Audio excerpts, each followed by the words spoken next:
All right. So today we are going to be talking about second wave feminism for our History 1302 live session the day before Thanksgiving. Woo! So before we all get comatose on turkey, let's talk a little bit about the state of feminism in the 1960s, since that's what we're covering for this week's topic. So if we're going to talk about feminism, well, first of all, we have to kind of talk about what waves of feminism are, but even more basic, what is feminism? So let's go ahead and start with that. So what I've found is that a lot of times people are very kind of confused about what exactly feminism is, if they should consider themselves a feminist. There's a lot of uncertainty, misinformation circulating around. So what I've decided to do is to start this video class with a quiz to determine whether you are a feminist. Now, I'm not grading you, right, on this quiz. I'm not asking you to reveal your answers. This is just a sort of to help you figure out whether you would identify as a feminist or not. Okay. So what we're going to do is we're going to start with this. I'm going to read questions. I'm going to pause and give opportunity for you to think about the answers. And then at the end, we'll go over it. All right? Good. All right, here's question number 1. Do you think men and women should have the same opportunities politically, socially, and economically? So think to yourself inside your head what your answer would be. Do you think men and women should have the same opportunities politically, socially, and economically? Yes. Okay, so you've answered yes, right? Those of you who are viewing the episode later, right, answer however you want. Okay, so spoiler alert, this is a 1-question quiz. If you answered yes, you are a feminist. If you answered no, you are not. This is literally the dictionary definition of feminism.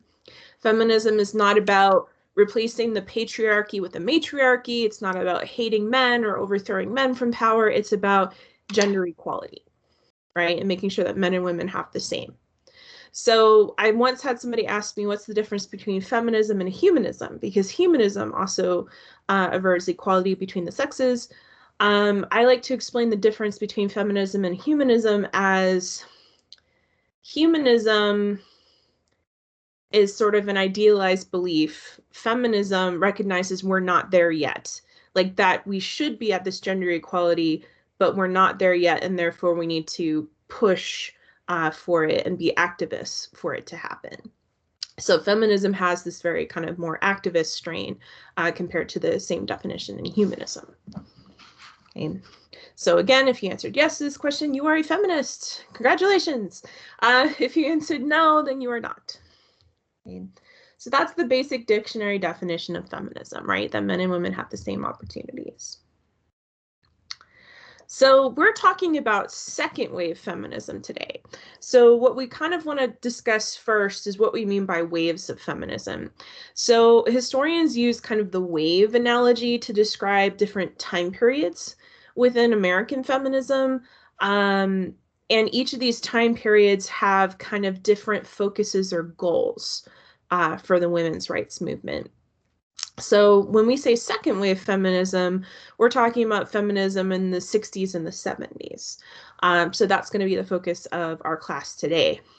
So if the 60s and 70s is the second wave, and we're going to talk about what defines the second wave as we go through, any ideas what the first wave is?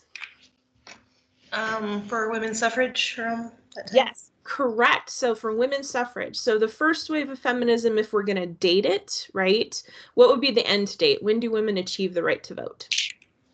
You have to ask me on dates. That's why I have a hard time. Oops. Anniversary. The anniversary of it was this year. Oh, so 1920? Yes, 1920, correct. We are the 100th anniversary of women's suffrage in the United States.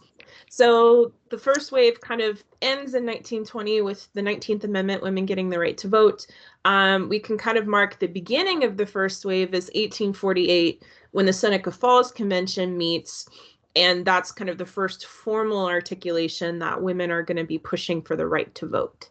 They're kind of talking about it beforehand, but that's kind of the first sort of big conference of women's rights activists. So yeah, the lipstick I'm wearing today is actually made for the 100th anniversary of women getting the right to vote. I cannot read the name on camera. It has an expletive in it, but it's feminist as blank. All right. So first wave feminism was all focused on getting women the right to vote, because many women recognize that in the United States, the right to vote is powerful. That's the way that you participate in the political process, and the political process is the most effective way to achieve change. So even though women had lots of other problems and complaints about their place in society, they kind of saw being able to vote as the beginning way to change that, to fix that, that they wouldn't really have the same kind of power to affect change until they had the power of the vote. So that was why voting was kind of picked as the first sort of big focus of the feminist movement. So after women get the right to vote in 1920, an interesting thing happens. There's no real sense of, okay, what do we do now? Because women have been struggling to vote for more than 70 years, right? That had been the main focus of the movement. And then people were like, okay, well, what do we do next? And it's important to note that feminism, and we're going to touch on that a little bit today, feminism is always a very broad movement, and there are a lot of different kind of directions that people go within feminism. Like the concerns for a middle-class white feminist are going to be different than the concerns for a working-class feminist of color, for example. So there's lots of disagreement on what should be kind of the next big push for feminism. Suffragette Alice Paul, who's kind of one of the sort of key new tactic suffragettes in the first wave. Alice Paul actually learns from British suffragettes like Emmeline Pankhurst in the 1910s, and she brings the more militant suffragism to the United States. She like chains herself to the gate of the White House. She goes on hunger strike when she's imprisoned for doing that. Alice Paul, once women get the right to vote, it actually said, you know what, we need to go a step further and we need to enshrine this in the Constitution, this notion of gender equality. But it didn't really go anywhere, even though Alice Paul had promoted what she called the Equal Rights Amendment in the 1920s. The momentum kind of stopped. So what we're going to talk about today is what happens when the momentum picks back up again for women in the feminist movement. So the roots of second wave feminism really start to appear in the 1950s.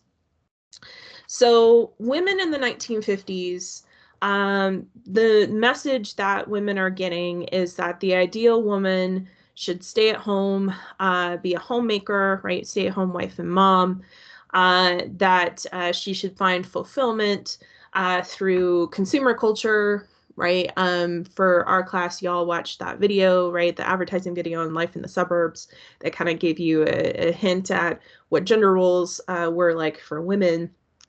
And part of this is try to return to normal gender roles after World War II. Because what were women doing during World War II? They took over jobs.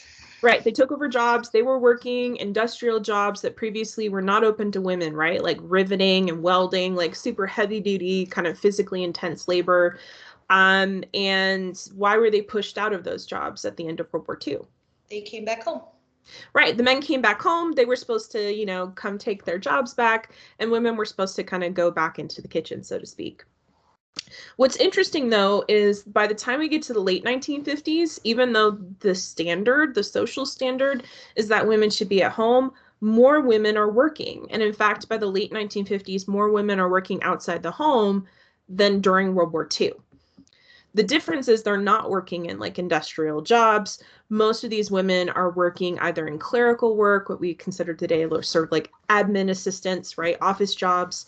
or in service industries, right? So like restaurants, retail, and the pay in those industries tends to be lower, right? And we do have the issue of women also being paid less for work than men. So the pay was already lower in these industries, and then they're also still getting paid less than their male colleagues. In fact, as of 1960, women only take home about 60%, 60, of what men doing the same job do. Okay, so women are paid 40% less for doing the same exact job as their male counterparts. And the reason that companies justified doing this was that they felt that women should only be working to supplement the family income.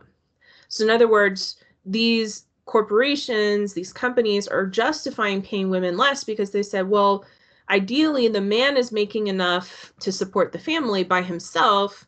If women are working, they're only working for like pocket money, right? Like maybe to buy a second car or to get a new TV, right? They're not working for necessity, in other words. That they're working to kind of help maintain a certain standard of living for the family. So there's not really this uh, awareness that sometimes, women were single and supporting themselves, or maybe, they had female-led households, right? There's not this awareness that that exists. So at home, the 1950s sees much higher marriage and birth rates than we see today. This is the generation called what? People The born during this time? baby boomers. Baby boomers, right, right. So part of the reason we see the baby boom is because people are getting married at a much younger age. So the average age in which people got married in the 1950s was 22 for men and 20 for women. The divorce rate is very low and the birth rate is high. So the average family is having 3.2 children. Again, this is an interesting number, right? The point something. 3.2 children on average for each family. For example, my parents are both baby boomers. My mom is one of 4. My dad is one of 7. So people are having larger families on average. The baby boom generation, so those kids born between 1945 and 1965, led to an increase in US population by 30 million. So in other words, a 20% growth due to this generation being born. So as I already mentioned, the ideal gender roles is women are supposed to stay at home and take care of their husband and kids. However, there is some room for kind of more equalness within the marriage relationship. Men and women are supposed to enjoy each other's company. They're supposed to participate together in leisure culture and consumption, and they're also supposed to enjoy each other's company in the bedroom. And in fact, it's no coincidence that we have a series of studies about human sexuality during the 1950s, like the Kinsey Report, like Masters and Johnson, which explore sexuality. And it wasn't meant to be sort of used outside of marriage. The idea was you're supposed to make married sex better through these kinds of studies. So the expectation for women is that they're supposed to enjoy this life of domesticity and bliss, and that if they didn't, there's something wrong with them. So for women who felt unhappy about being stay-at-home wives and mothers, they were labeled as deficient, that they were lacking sufficient maternal instinct. Okay, so for women, that was kind of the expectation. You should be happy at home. If you're not, there's something wrong with you. Any questions so far? No. All right. So second wave feminism in the United States, scholars pinpoint Betty Friedan's book, The Feminine Mystique, as kind of launching second wave feminism. That the conditions were already set by some dissatisfaction with domestic life in the 1950s and very sort of narrow. But Betty Friedan's book exploring the unhappiness of women and these strict gender roles is kind of what kicks off second wave feminism in the United States. So Betty Friedan was herself at one point a housewife. She describes the confinement of women to the domestic sphere, regardless of their own talents or ambitions or wishes, as being very devastating to women, both sort of financially, but also mentally, psychologically. Friedan also in her book talks a lot about how the women's rights movement had stagnated since the 1920s, that the movement had been directionless, hadn't really accomplished anything, and that there were still very many pressing issues concerning women. For example, women's employment status, right? There were certain professional occupations that were still very difficult for women to break into. There's the issue of the lack of equal pay. How women's health was also a big concern, particularly women popping out so many kids. Pregnancy can be very challenging for women, especially if you have a lot of kids closer together. That puts you at higher risk for infant and maternal mortality. So there's lots of questions around women's health. Gender roles, as we already talked about, oftentimes women saw them as very restrictive and stifling. And then even the legal system. The legal system still had women listed as subordinate to men in many different areas, for example, in sort of custody or uh, financial settlements in the rare cases of divorce. But even something that we consider simple today, like credit cards. Women could not get credit cards without their husband's permission until the early 1970s. Okay. So imagine that. You can't even get a credit card without a man sort of giving you permission and backing you up. Okay. So there were many different areas in which the women's rights movement could go in the 1960s. So with Betty Friedan's book, and she really kind of focused on employment as kind of being the linchpin of all these other areas. We have the birth of an organization called the National Organization for Women, or NOW, in 1966. Betty Friedan was actually the first president of NOW. And NOW was dominated mostly by middle-class white women.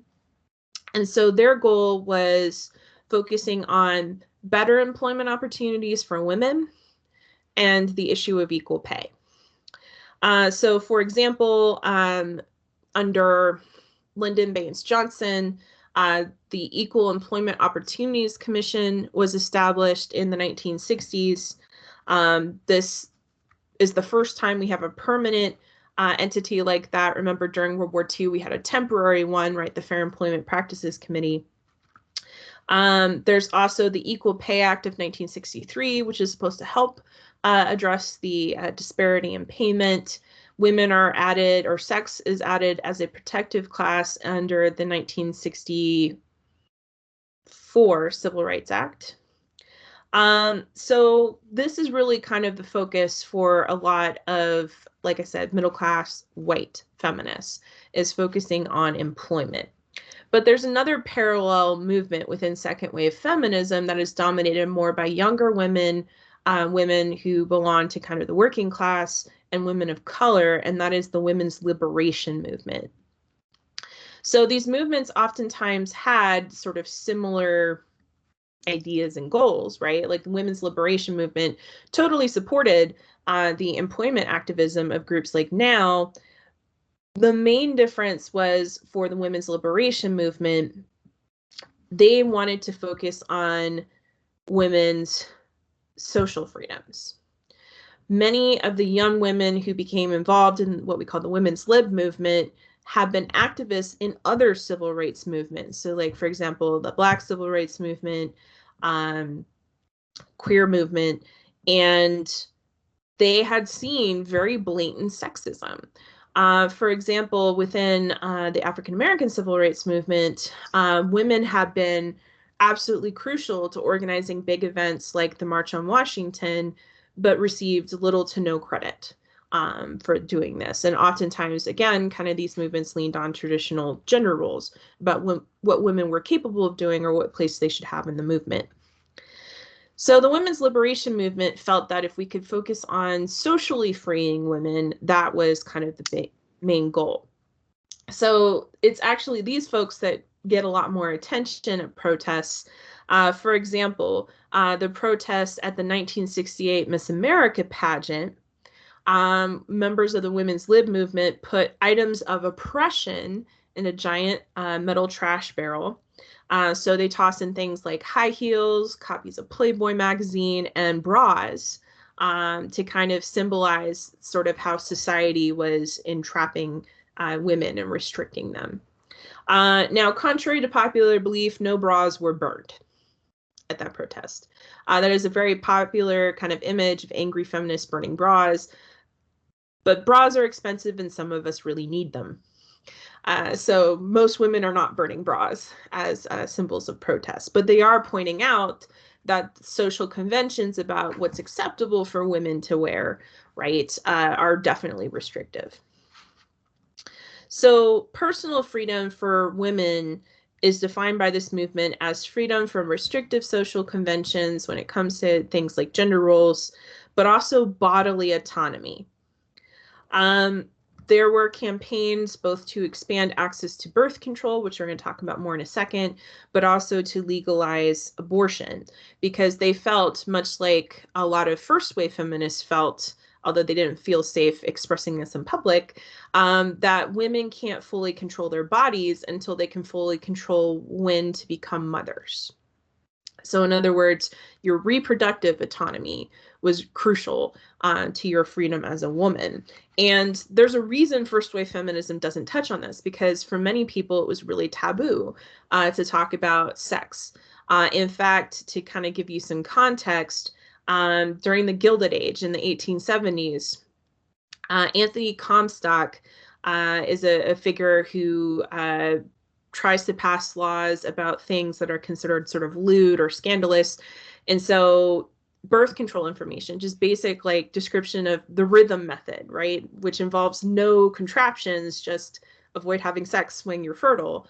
Like even just talking about that, just what I said would be enough to get me arrested for lewd conduct during this time period. So the first wave feminists, even though they were concerned about reproduction and the women's right to her body, couldn't really publicly challenge that without being arrested. Like Margaret Sanger was arrested actually in trying to distribute birth control information. So that was kind of a barrier to first wave feminists tackling this issue. So for women, trying to kind of control bodily autonomy, there's a new form of birth control in town, and that is the pill. So hormonal birth control was not accessible until 1960. The pill is the first form of hormonal birth control to come out. Interestingly enough, partly developed by a Catholic priest, which is kind of interesting considering the Catholic Church's stance on hormonal birth control today. But the pill, after being tested on a lot of women in less than ethical conditions in places like Puerto Rico, the pill goes to market in 1960 after extensive testing.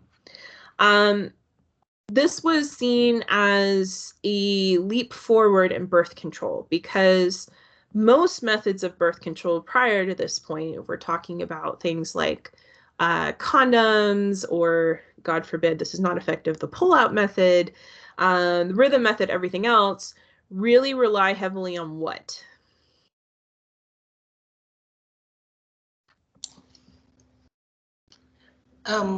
Chance?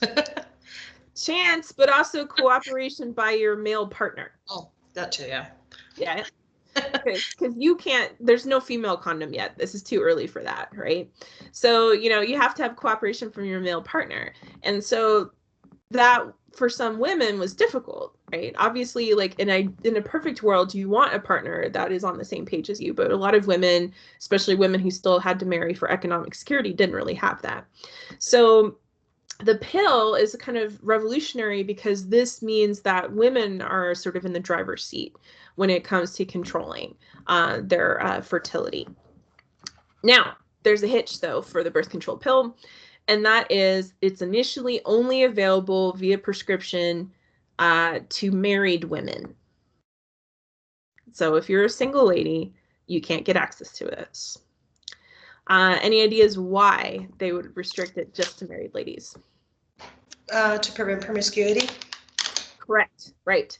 There's lots of concerns about women's sexuality, right? So the birth control pill means that you can't, like they're only going to prescribe it to married women. Um, so the birth control pill, even though it's revolutionary, is not widely available and it's not as impactful as it could be until the Supreme Court decides to take up a case about birth control. And for many women with limited access to birth control, reliable birth control methods, there's also the issue of abortion, right? That women are trying to, since they couldn't get access to reliable birth control, trying to have options when it comes to abortion. Abortion also undergoes a really interesting evolution.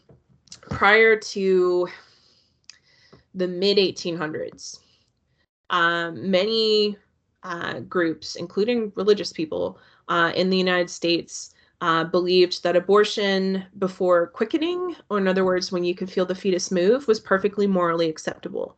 That, in other words, until the fetus moved, they didn't really have sort of like a soul, and it totally fine to do what we would call today first trimester. And many women use like herbs and other kinds of things to induce early abortions. Once the Second Great Awakening movement sweeps throughout the United States, this is where we have this shift within American Christianity, in particular, both Protestant and Catholic, to this notion of life and a soul beginning at the point of conception. And that's when abortion shifts to become a social evil and equivalent to murder for those groups. So abortion had been made illegal after the Civil War in almost all states. And so women who were getting access to abortions were doing so in a way that was not regulated and not safe. Um, as always, if you have money, you can find somebody to do it for you on the sly, probably relatively safely. But for a lot of lower class women, this meant going to kind of back alley doctors who were not safe. And a lot of women actually, during this time period between the Civil War and Roe v. Wade, were actually at high risk from dying due to excessive blood loss and botched abortions. And so this is a complex issue because you have, women saying, well, if we can't get access to reliable birth control, we have a higher risk of unintended pregnancy, and then we can't access abortions either, or the ones that are safe at least. But you also have that moral implication, right, of what is considered moral around issues of abortion and birth control, which is something that should be left up to individuals to decide, right? Because in the United States, we have a separation of church and state. So there's this notion of, okay, well, some people consider abortion problematic, some people don't. Again, it should be left up to the individual, was the US policy, except for, again, regulating who could get access to birth control and regulating abortion out of existence.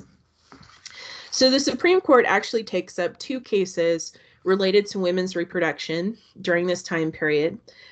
Griswold v. Connecticut is a really important one, not just for women's reproduction, but for privacy. So Griswold v. Connecticut was about access to birth control by women in general, particularly challenging this notion that only married women could get access to birth control.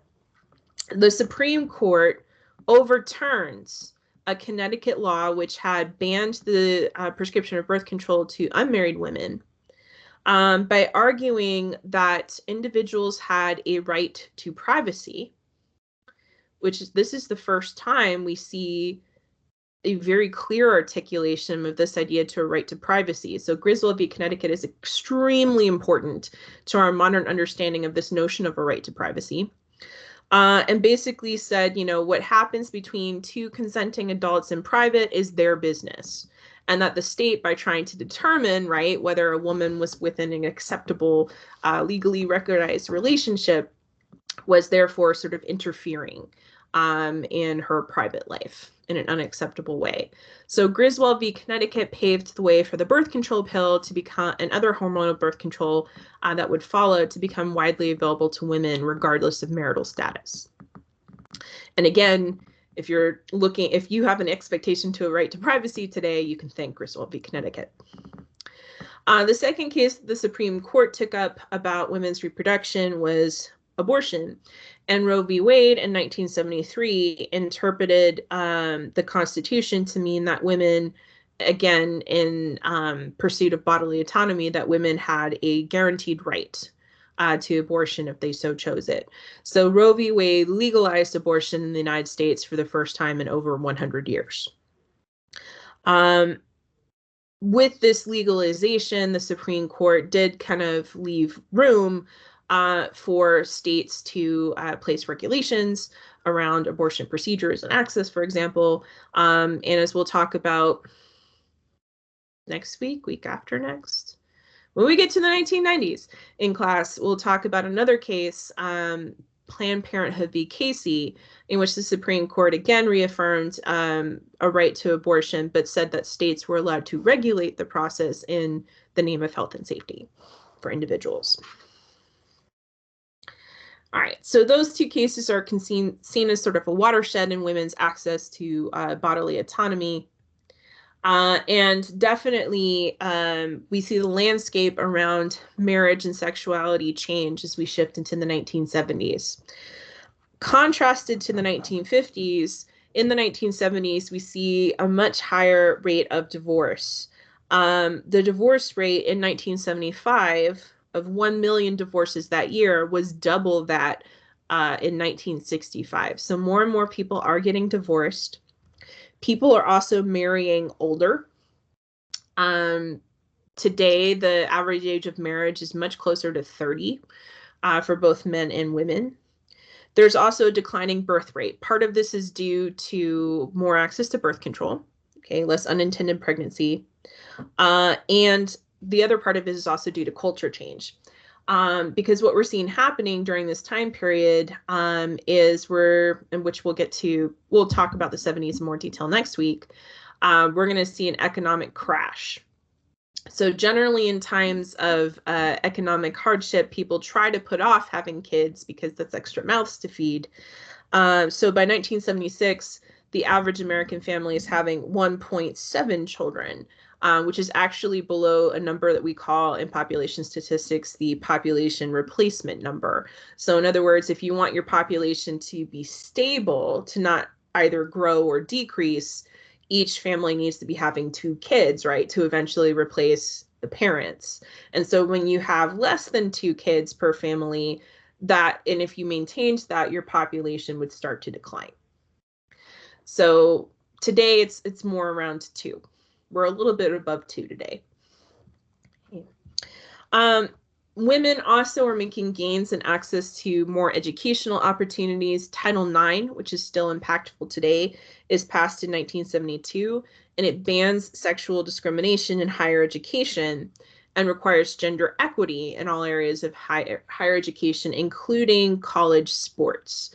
That's probably the thing that Title IX is best known for, is giving female athletes in college more opportunities. But Title IX prohibits discrimination on the base of sex and gender within higher education, and today is still an incredibly important piece of legislation. Even though Title IX was initially passed with the mindset of giving women more opportunities in college, because at this time women were a very distinct minority in higher education, today Title IX applies to protect everyone from this kind of sexual or gender discrimination.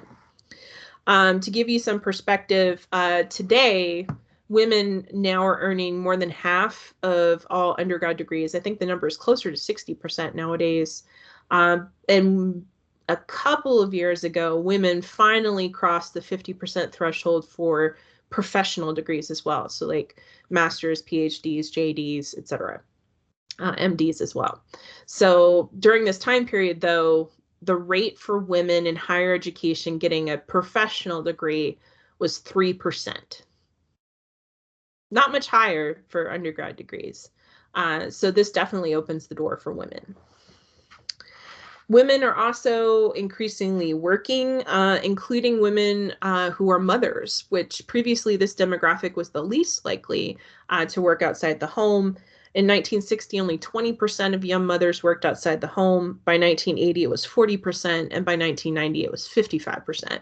So women are staying in the workforce even when they have kids. So they're not as likely to exit the workforce for a long period of time during childbearing like they were before. I'm going to leave the LGBTQ and the me decade stuff for next week when we actually read our textbook chapter in the 1970s.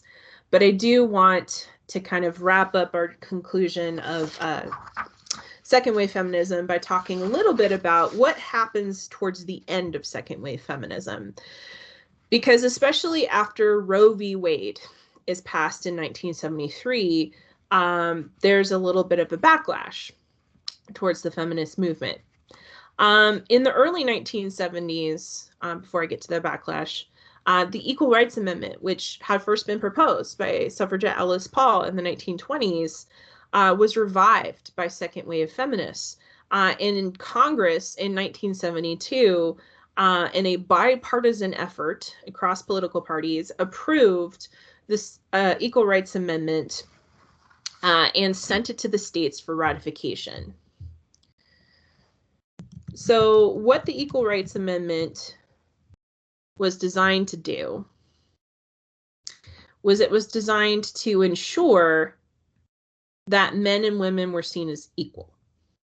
Okay? So this was the text of the Equal Rights Amendment. Equality of rights under the law shall not be denied or abridged by the United States or by any state on account of sex. So it's sent to states for ratification. The supporters of the ERA are very happy because they see this as a way to fully enshrine equality in the Constitution. But it starts to become victim of this anti-feminist backlash. Activists like Phyllis Schlafly, pictured here, and other conservatives counter that the Equal Rights Amendment would actively undermine traditional gender roles and would, in fact, prohibit or outlaw women from being stay-at-home wives and mothers.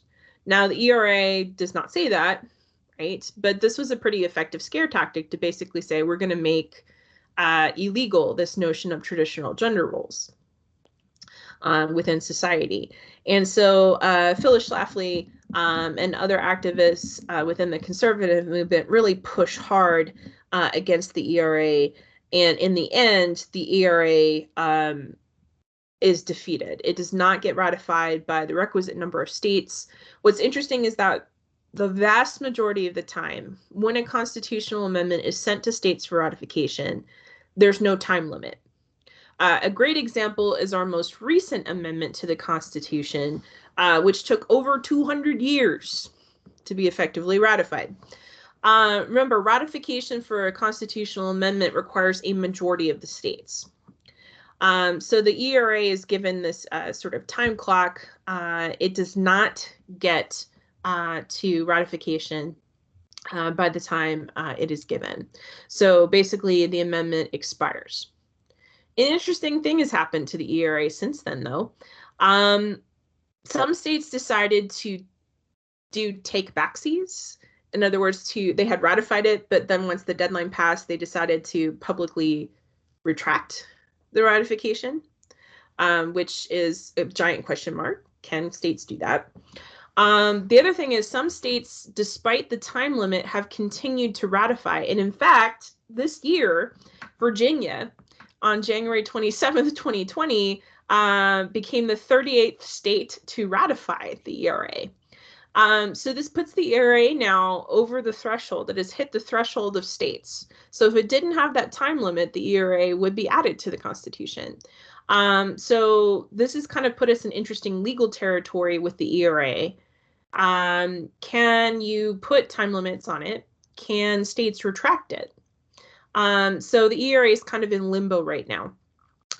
Generally, the consensus is that Congress would have to pass special legislation to remove the time restriction, but then you still have to deal with the fact that some states retracted them. Could they do that? So a lot of people have said that basically the easiest thing to do for the ERA would probably be to officially kill the first version and try over again. The other pushback within the conservative movement was not just to the ERA, but also to the Supreme Court ruling in Roe v. Wade. Again, a lot of religious conservatives in the United States defined life as starting at conception, not birth, and therefore saw abortion as equivalent to murder. And so we have a rather interesting alliance forming between Roman Catholics and evangelical Protestants, two groups that traditionally hated each other, did not see eye to eye, did not get along with each other, agreeing on this issue of abortion and uniting together to oppose legislation. Congress was successful with conservative pushing in 1976 to end federal funding through Medicare of abortion over Gerald Ford's veto. And that's a prohibition that still exists today. Taxpayer money cannot fund abortions.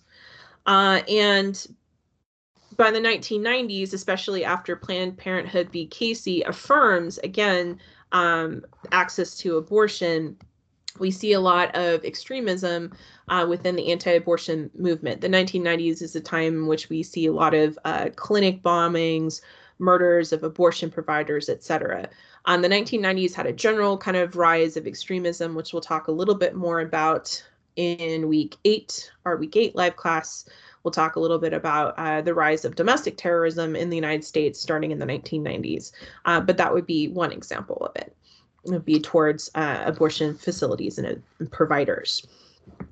So this is kind of the end to second wave feminism, the rise of conservative politics that we're going to talk about more next week in the 1970s, culminating with the election of Ronald Reagan in 1980 and the era of Reagan in the 80s is really going to stop progress for second wave feminism and again provoke a backlash in certain areas.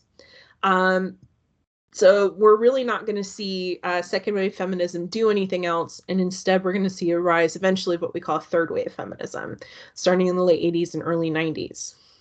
What's always interesting to me when I look at this is looking at individuals like Phyllis Schlafly, who was a lawyer, a diehard Catholic, a mother of, oh God, she had like 7 or 9 kids. And she made a career, she went to law school, and she made a career out of being an activist. And that's a direct beneficiary of feminism in giving women more access to education and giving women access to careers outside the home. And a recent series on Hulu actually talks a lot about Phyllis Schlafly and has Cate Blanchett playing her. I think it's called Ms. America. So that's an interesting examination of the tail end of second wave feminism. I've not brought myself to watch it yet, partly because I've been busy, but that's definitely on my watch list over winter holidays for sure. So the rise of conservatism within the United States is partly what kind of halts the progress within second wave feminism. Any questions? No? All right, I'm going to go ahead and end the recording.